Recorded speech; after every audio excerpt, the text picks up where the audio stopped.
بسم الله. 3 2 1. أيها السيدات والسادة، أهلا وسهلا بكم في حلقة جديدة من هذا المش بودكاست اللي احنا اتعودنا نتقابل فيه في حلقتين فاتوا ودي التالتة. وحابب في البداية قبل ما نتكلم ونقول أي حاجة نشكر الناس الجميلة جدا اللي علقت على الفيديو اللي فات والفيديو اللي قبله، بس بالتحديد الحلقة اللي فاتت من المش بودكاست اللي احنا عاملينه ده. التعليقات الحقيقة بسطتني جدا. انا كنت بتكلم في الموضوع وكان مجرد خواطر. اكتشفت ان في ناس كتير قوي عندها نفس الافكار هي ونفس الخواطر بتراودها هي، وفي منهم اللي مش عارف يعمل ايه، وفي منهم اللي عارف يعمل ايه وعمله بالفعل، وفي منهم اللي متخبط. في ناس بعتت لي وقالت لي ان هي متخبطه ومش عارفه تاخد قرار في شويه حاجات ليها علاقه باللي احنا قلناه في الحلقه اللي فاتت. فلو ما شفتش الحلقه اللي فاتت هتحتاج انك تروح تشوفها، لانها حلقه مهمه جدا يا عزيزي، وهتكون مرتبطه ارتباط وثيق بهذه الحلقه، علشان الحلقه دي احنا هنتكلم عن موضوع في غايه الاهميه، الا وهو كيف يبدا المصمم. ولكن قبل ما نبدأ نتكلم حابب أنوه تنويه آخر، ألا وهو إن إحنا في الحلقة دي أو في الحلقات دي بنتكلم باسترسال من غير مونتاج، وبنقول اللي بيجي على بالنا. وحابب أفكرك قبل ما نبدأ على طول إنه أنا أحمد وده مش بودكاست. يلا نبدأ ونقول الموضوع بتاع الحلقة: كيف يبدأ المصمم. أنت دلوقتي وكمان معلش احنا الحمد لله ظبطنا مش عارف الاضاءه كده مظبوطه ولا لا، بس احنا شلنا الحاجات اللي بتعمل فليكر ورا دي، عشان كان في حد علق قال ان الاضاءه وحشه. بس ان شاء الله لما نشتري بقى موبايل جديد او كاميرا جديده نظبط بقى الزبايط والاستوديو والكلام ده. بس احنا ايه يعني مرحرحين وبنتكلم مع بعض، احنا اخوات يعني، مفيش بتعملوش تكلفه. المهم يا سيدي، كيف يبدأ المصمم؟ انت راجل دلوقتي داخل وعايز تبدأ في مهنة التصميم الجرافيكي، وخلاص لبست المهنة دي في دماغك وانت مصر وحتما ولابد هتبقى مصمم جرافيك. تعمل ايه عشان تبقى تتسمى مصمم جرافيك على حق يعني؟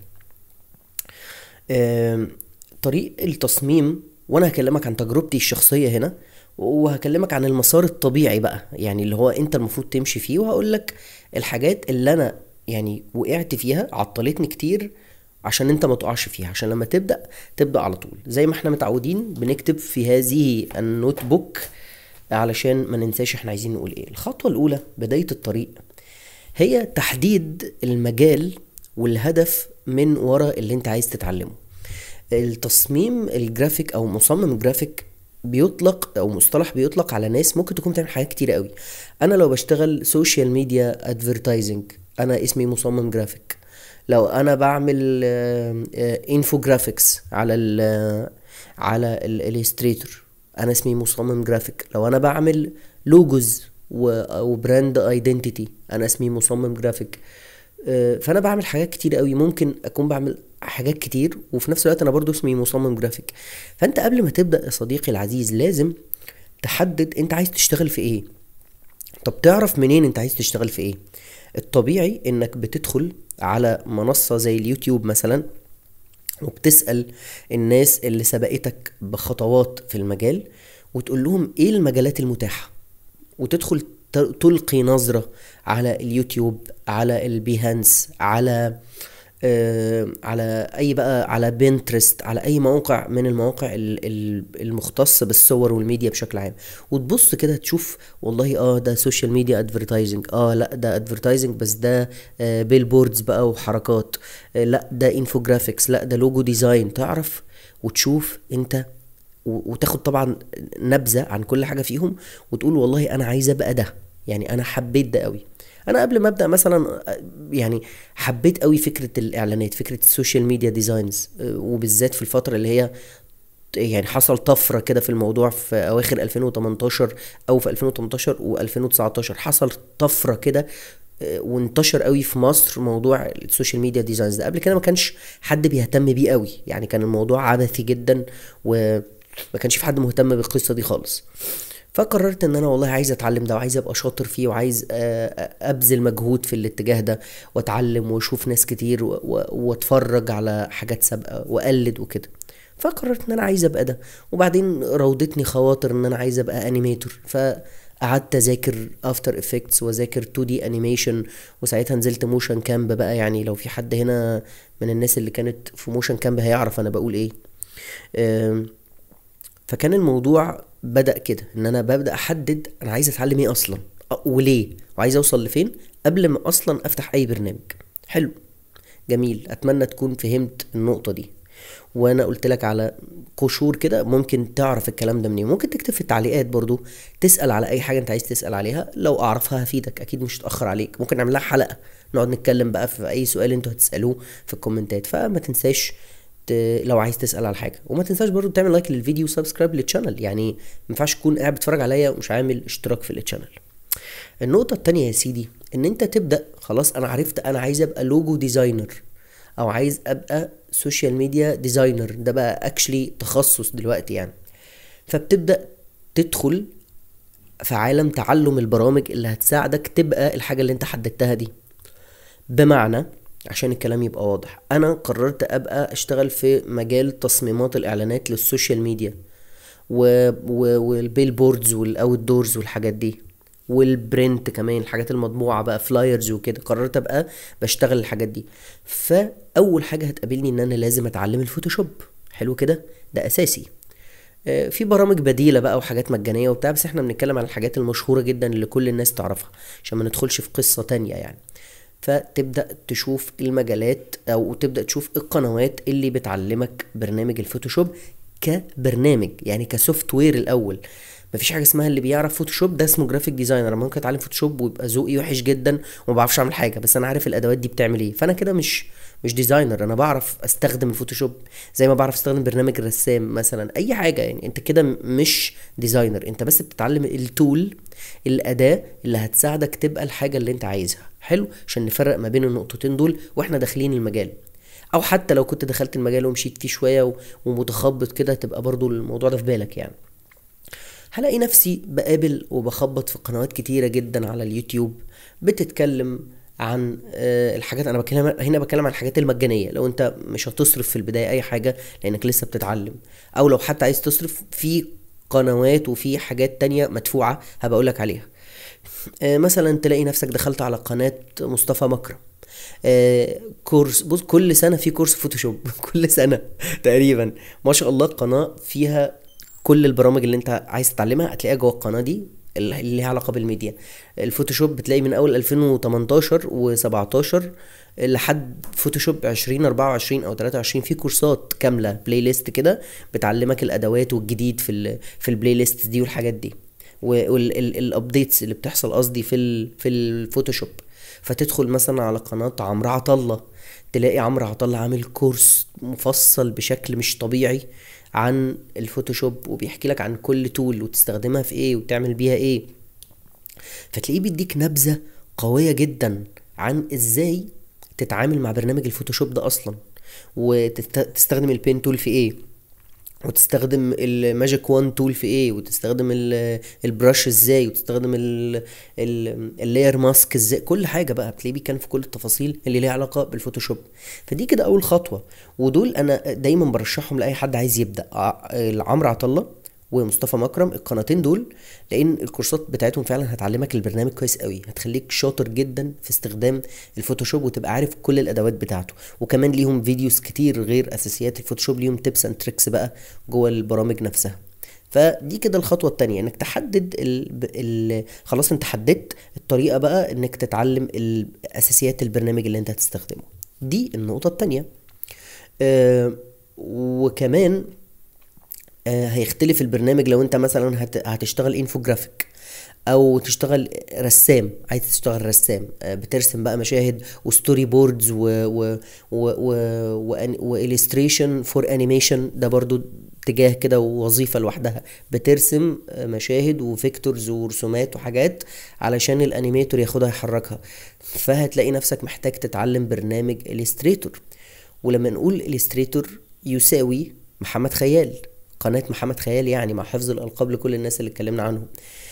برنامج يعني دبلومة، لا دكتوراه في الالستريتور على قناة محمد خيال. حاجة كده مش طبيعية. كورس مفصل ومطول بيتكلم عن عن كل تفصيلة جوه برنامج الستريتور، وازاي تستخدمه وازاي تتعامل معاه وحاجات، بص، وهم جوه البرنامج. تتعلم بقى كل الادوات وتتعلم ازاي تستخدم البرنامج. حلو، دي كده النقطة التانية. يبقى النقطة الأولى إنك تتعلم أو تحدد الهدف اللي أنت داخل عشانه المجال. النقطة التانية تبدأ تشوف الهدف ده بيسمع في إيه. الهدف ده يساوي إن أنا لازم أتعلم البرنامج ده والبرنامج ده، فأروح أتعلم البرامج دي. حلو. طيب النقطة التالتة، بعد ما أنا اتعلمت البرامج وخلاص عرفت أنا عايز أبقى أشتغل في تصميمات الإعلانات للسوشيال ميديا مثلا، ندخل بقى في الجد بقى شوية. التغذية البصرية. انت سمعت كتير قوي عن مصطلح التغذية البصرية ده، وكل الناس بتقولك تغذية بصرية، تغذية بصرية، تغذية بصرية. التغذية البصرية مهمة جدا، التغذية البصرية دي أهم حاجة وأهم من التصميم. ولكن ممكن تبقى انت مش فاهم يعني، طب أنا أعمل إيه؟ يعني أنا دلوقتي المفروض أعمل تغذية بصرية، طب أعمل إيه بقى؟ التغذية البصرية يا صديقي العزيز، يعني عارف هقولك أنا إزاي. لو انت جسمك بياكل، انت عمال تاكل اكل جانك فودز وفاست فود من بره، وعمال تاكل حاجات بايظه خالص، جسمك لما تيجي تبص عليه تلاقي انت راجل عندك امراض الدنيا، وجسمك شكله مش حلو، والهدوم شكلها مش حلو عليك، فالناتج من ورا اللي انت بتاكله هيبان عليك. تمام.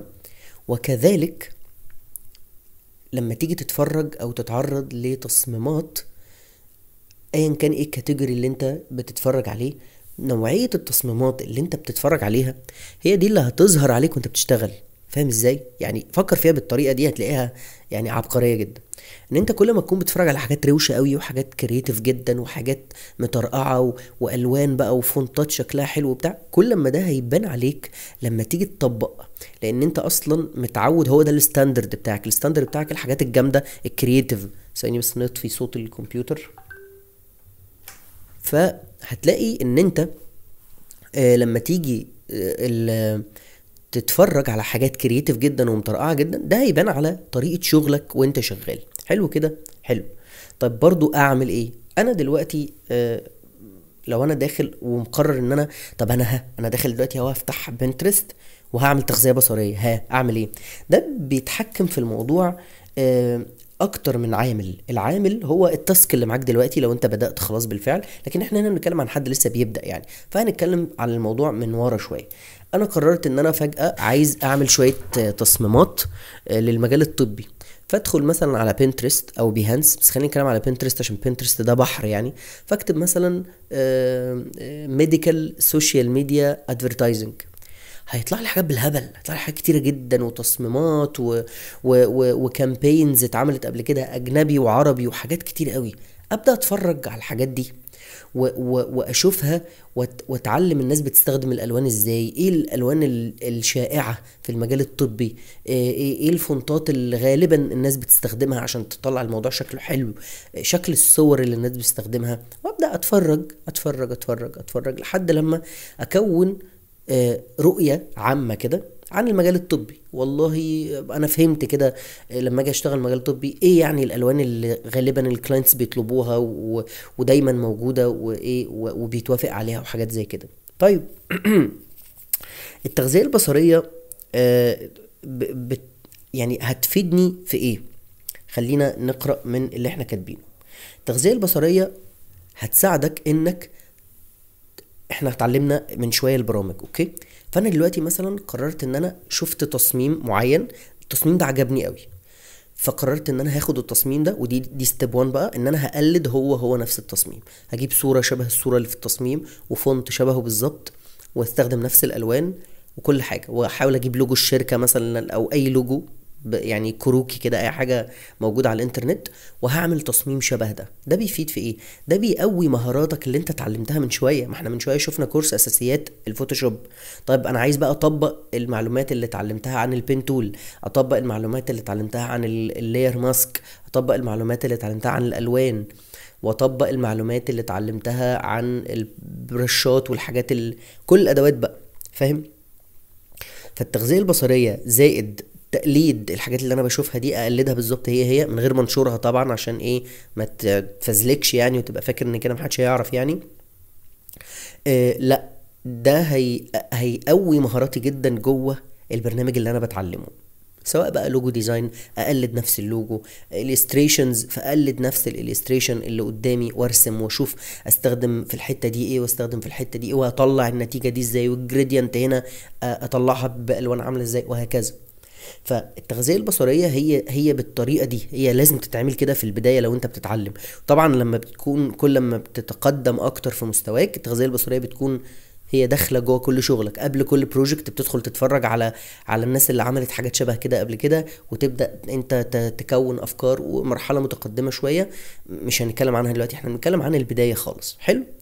طيب يبقى كده انا في مرحله تقويه المهارات اللي انا اتعلمتها من شويه. الستيب اللي بعد كده على طول مرحله بقى البحث عن افكار.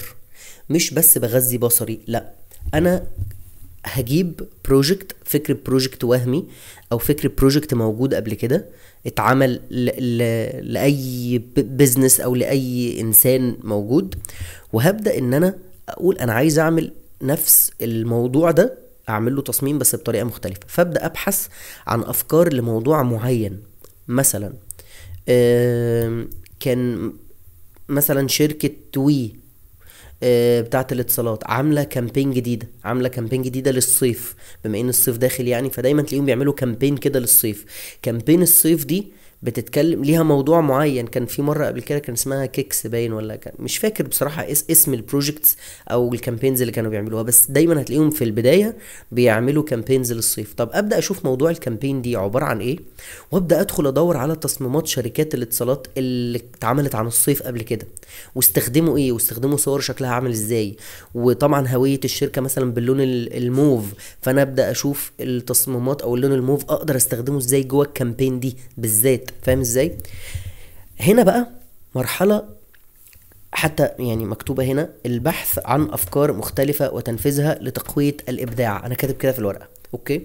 هنا انت بتقوي مهارة، مش بتقوي بقى مهارات ال السوفت وير، انك تستخدم البين تول باحترافية والبرش باحترافية والتكست تول، لا، انت بتقوي هنا بقى، بتقوي افكارك، بتقوي الحس الابداعي عندك. وكل ده احنا لسه تحت التمرين، مفيش حد بيجبرنا على حاجه. انا بعمل اللي انا عايزه واللي انا شايفه، وببحث عن افكار بقى لشركات او بيزنسز مختلفه بنفس الطريقه كده. والله المذيع الفلاني عامل برنامج جديد، والبرنامج الجديد ده له موضوع معين مثلا عن السيره النبويه، عامل موضوع عن الصحه والغذاء. فابدا اشوف الناس اللي عملت تصميمات عن الصحه والغذاء والدايت والاكل الصحي، او عملت تصميمات عن السيره النبويه قبل كده، استخدمت خطوط شكلها ايه وباترن شكلها ايه، وابدا اكون انا فكره وشخبطه كده او رتوش من فكره، وابدا اشوف الناس واخد فكره من هنا على فكره من هنا فكره من هنا، وابدا اعمل انا لنفسي تصميم او كامبين خاصه بيا انا. حتى لو مش هتبقى حلوه في البدايه، والطبيعي ان هي ما تبقاش حلوه في البدايه على فكره، بس انا كده قويت عضلة عضلة الإبداع. اتعلمت ازاي افكر، واتعلمت ازاي اعمل ريسيرش على الحاجات اللي انا عايز اعملها. دي كده النقطة الرابعة. اوكي، يبقى النقطة الاولى بداية الطريق وتحديد الهدف، ان انا احدد انا عايز اتعلم ده ليه او اتعلم ايه بالظبط. النقطة التانية اتعلم البرامج او اساسيات البرامج اللي انا هستخدمها. النقطة التالتة هي التغذية البصرية وتقوية المهارات، ان انا اقوي مهارات البرنامج اللي انا اتعلمته. النقطة الرابعة البحث عن افكار مختلفة وتقوية الابداع، الحس الابداعي بقى والكرياتيفيتي اللي هي بتخليك تبقى في حتة تانية كجرافيك ديزاينر. النقطة الخامسة ان عن طريق بقى النقطة الرابعة ان انا ببحث عن افكار وبعمل افكار جديدة اعمل بورتفوليو. وكان في حد سألنا في التعليقات على الفيديوهات اللي قبل كده ان نتكلم ازاي عن ازاي نعمل بورتفوليو كويس. من النقطة الرابعة بتبدأ تعمل بورتفوليو ليك، والبورتفوليو لازم يكون بيوضح انت مين، يعني انت شاطر في ايه. يعني لما انا اجي اكلمك، لما انا دلوقتي مثلا لما احتاج ايه اتواصل معاك، هو ده البورتفوليو بشكل عام. بيبين حاجتين اتنين، انا مين، بعمل ايه بالظبط، وشاطر في ايه، وتالنتد في ايه، عندي مهارة في ايه او موهبة في ايه. والنقطة التانية هو درجة شطارتي جوه الحاجة اللي انا بعرف اعملها دي. انا مثلا راجل سوشيال ميديا ديزاينر، فالبورتفوليو بتاعي لازم يبقى بيعبر عن ده. ما ينفعش ابقى كاتب ان انا سوشيال ميديا ديزاينر وحاطط في البورتفوليو بتاعي شورتس وريلز وحاجات، انا لا، انت كده ما عبرتش عن نفسك. وما ينفعش ابقى انا راجل فيديو اديتور وحاطط في البتاع في البورتفوليو بتاعي برضو مثلا 2D انيميشن ولا 3D انيميشن وسوشيال ميديا ديزاينز. انا كده، انت كده ما عبرتش عن نفسك. لازم تعبر عن التايتل اللي انت عايز تشق طريقك فيه. طب فرضا انا راجل بعرف اعمل كذا حاجه، انا راجل تالنتد، يعني انا في الاساس انا بشتغل سوشيال ميديا ادفرتايزنج، بس انا بعرف اعمل اديتنج للريلز. ده ما يبقاش في البورتفوليو بتاعك بقى، او ممكن يبقى في البورتفوليو تحت خالص كده ويتكتب نوت جوه ان انا بعرف اعمل، انا راجل سوشيال ميديا ديزاينر. وفي السكيلز تكتب ان انت بتعرف تعمل فيديو، ده في السي في بقى، او حتى جوه البورتفوليو بتاعك لو انت عامله على بيهانس مثلا. وهنتكلم عن الحاجات اللي انت ممكن تعمل عليها بورتفوليو. تكتب بقى في نوت كده مثلا ان السكيلز، من ضمن السكيلز بتاعتي ان انا بعرف اعمل ريلز، اديت للريلز والشورتس والفيديوهات القصيره. بعرف والله اعمل موديلنج، والله بعرف اعمل لوجوز، شاطر كده جونيور في اللوجوز، بعرف ايدي كويسه، وهكذا. دي تبقى ايه، ان اللي بيشوف البورتفوليو او السي في بتاعك يعرف ان انت مش بتاع كله، لا انت متخصص، ولكن انت شاطر تالنت، يعني انت بتعرف تذاكر وبتعرف تتعلم. وطبعا دي وجهة نظري، ممكن الناس تختلف معايا فيها، يقول لي لا انا شايف ان انت تحط حاجة واحدة بس في البورتفوليو، وهي وجهات نظر. بس انا شايف ان انت حدد انت بتعرف تعمل ايه، بس ممكن تكتب في نوت صغيرة ان انت عندك مهارات اخرى زي كذا كذا كذا كذا. ممكن تستخدم مواقع ايه في ان انت تعمل بورتفوليو؟ ممكن تستخدم بيهانس، ممكن تستخدم ارت ستيشن، ممكن تستخدم دريبل، ممكن تستخدم بنترست. وكل الحاجات دي انا هسيب لك اللينكات بتاعتها تحت في الديسكريبشن، وحتى التشانلز اللي اتكلمنا عليها من شويه هسيبها لك برضو تحت في الديسكريبشن. وده كده بشكل عام الباث او الرود ماب او الخريطه اللي انت ممكن تمشي عليها بشكل اساسي علشان تبقى جرافيك ديزاينر شاطر. ولازم تحط ليميت او تايم معين ان انت هتخلص فيه الحاجات دي. مش هتوصل لليفل معين، يعني يعني اقصد ايه، ان انت مثلا تحط لنفسك 6 شهور او سنة، دي السنة اللي انا بتعلم فيها ان انا هتحول من شخص صفر ما بيعرفش حاجة ل 70-80% انا بعرف اعمل كل الحاجات دي. فتسمى بعد السنة دي ايه؟ جونيور ديزاينر. انا راجل لسه داخل المجال. ما تبقاش لسه بتعمل كل ده وتروح تكتب في السي في او البورتفوليو بتاعك سينيور ديزاينر، انت كده بتلبس نفسك في حيطة، والتايتل مش هيفرق معاك في اي شيء. اللي بيفرق معاك شغلك اللي الناس بتتفرج عليه. انت ممكن تكون ما تعرفش انت اصلا سينيور ولا جونيور ولا انت ارت دايركتور ولا انت ايه، وتلاقي الناس بتطلبك في شغل انت ممكن تكون ما تبقاش عارف ان انا في الليفل ده. يعني تلاقي واحد يقول لك تعالى احنا عايزين سينيور ديزاينر، بس انت ما كنتش تعرف ان انت الليفل بتاعك ده ليفل حد سينيور فعلا في المجال. واللي بيحدد والله موضوع السينيور والجونيور والارت دايركتور والكلام ده هو السوق. يعني مش عارف، انا بحسها كده بصراحه. يعني انا بحس ان السوق هو ايه، يعني انا ممكن حد يجي يكلمني انا شخصيا، حد يقول لي احنا عايزين ارت دايركتور في الشركه، تعالى قدم. بس انا مش شايف نفسي ارت دايركتور، انا شايف نفسي راجل لسه بتعلم. ومش لا ارت دايركتور يا جماعه انا لسه ما وصلتش الليفل ده، بس السوق شايف ان انا وصلت الليفل ده. طب انا هعمل ايه؟ هقول للسوق لا يلا يا عم اهلا ارت دايركتور، ارت دايركتور مش مشكله. حد تاني شايف انه، وعلى حسب الايجنسي على فكره او الشركه، انت ممكن تبقى ارت دايركتور في شركه تروح شركه تانية تلاقي نفسك لسه سينيور، او تبقى سينيور في شركه تروح تلاقي نفسك في شركه تانية انت على الله، فاهم اللي هو ايه، لسه بتقول بسم الله. فهي على حسب. الحته دي معقده قوي في السوق عندنا، في السوق المصري والسوق العربي معقده قوي. انا نفسي بعد كل السنين مش عارف افهمها والله. لو انت فاهمها فهمني في الكومنتات يمكن نفهم مع بعض. عشان ما اطولش عليك اكتر من كده، احنا تجاوزنا ال 25 دقيقة تسجيل، والموضوع كده فرط من ايدينا قوي. ده كده بشكل مبدئي الموضوع. لو حابب ان احنا نتكلم فيه مرة تانية بتفاصيل اكتر شوية قولي في التعليقات، وان شاء الله نعمل حلقة تانية عن الموضوع. وحابب افكرك في البداية ان انت ترجع تشوف الحلقات اللي فاتت من المش بودكاست اللي احنا عاملينه، وتعمل سبسكرايب للشانل ولايك للفيديو ده، وتاخد لينك الفيديو زي ما هو كده تعمل له شير لاصحابك اللي عايزين يبدأوا في المجال. وتدخل تلف لفة في التشانل عندنا، تعرف عن الفوتو مانيبيوليشن والسوشيال ميديا ديزاينز. هتلاقي عندنا حاجات ظريفة ولطيفة كده ممكن تعجبك ان شاء الله. في الختام حابب اقولك انه انا احمد، وده مش بودكاست. سلام.